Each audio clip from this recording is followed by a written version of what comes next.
Lorry உரிமையாளர்கள் வேலைநிறுத்தம் இன்று 3வது நாளை எட்டியுள்ள நிலையில் தமிழகத்தில் சுமார் 10,000 கோடி ரூபாய் அளவிற்கு சரக்குகள் தேக்கமடைந்துள்ளன.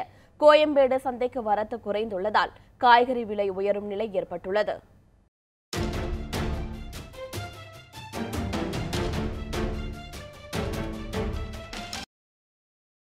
பெட்ரோல் டீசல் விலையை ஜிஎஸ்டி வரம்புக்குள் கொண்டு வர வேண்டும், ஆண்டுக்கு ஒருமுறை சுங்க கட்டணம் வசூலிக்கும் முறையை அமல்படுத்த வேண்டும், 3ஆம் நபர் காப்பீட்டு கட்டண உயர்வை திரும்பப் பெற வேண்டும் என்பது லாரி உரிமையாளர்களின் கோரிக்கைகள்.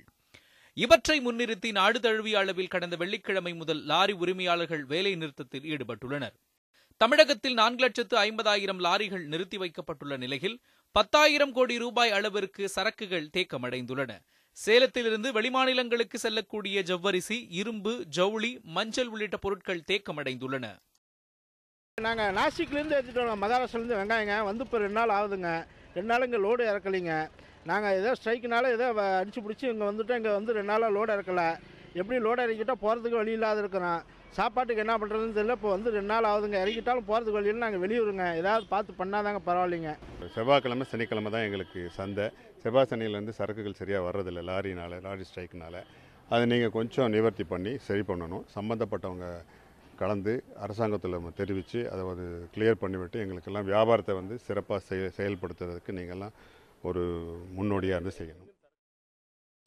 கன்னியாகுமரியிலிருந்து காய்கறிகள் அண்டை மாநிலமான கேரளாவிற்கு அனுப்புவது தடைப்பட்டுள்ளது. இதனால் காய்கறிகள் அழுகும் நிலை ஏற்பட்டுள்ள நிலையில் அதிக நஷ்டத்தை தவிர்க்கும் வகையில் டெம்போ வாகனங்களில் காய்கறிகளை அனுப்பி வைப்பதாக வேதனை தெரிவிக்கின்றனர் வியாபாரிகள்.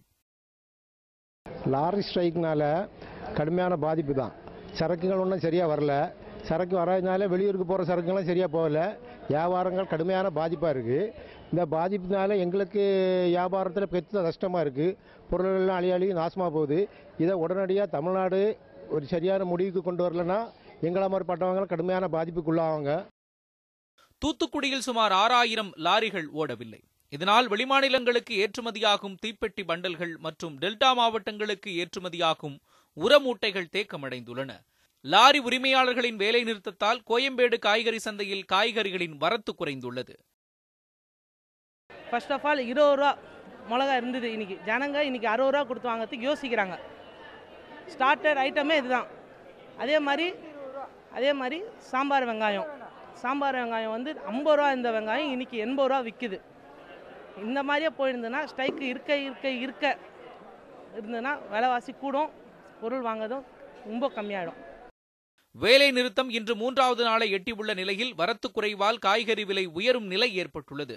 லாரி உரிமையாளர் சங்கங்களின் பிரதிநிதிகளை மத்திய அரசு உடனடியாக அழைத்து பேசி சுமூக முடிவு காண வேண்டும் என்பதே வியாபாரிகள், சாமானிய மக்களின் கோரிக்கையாக உள்ளது.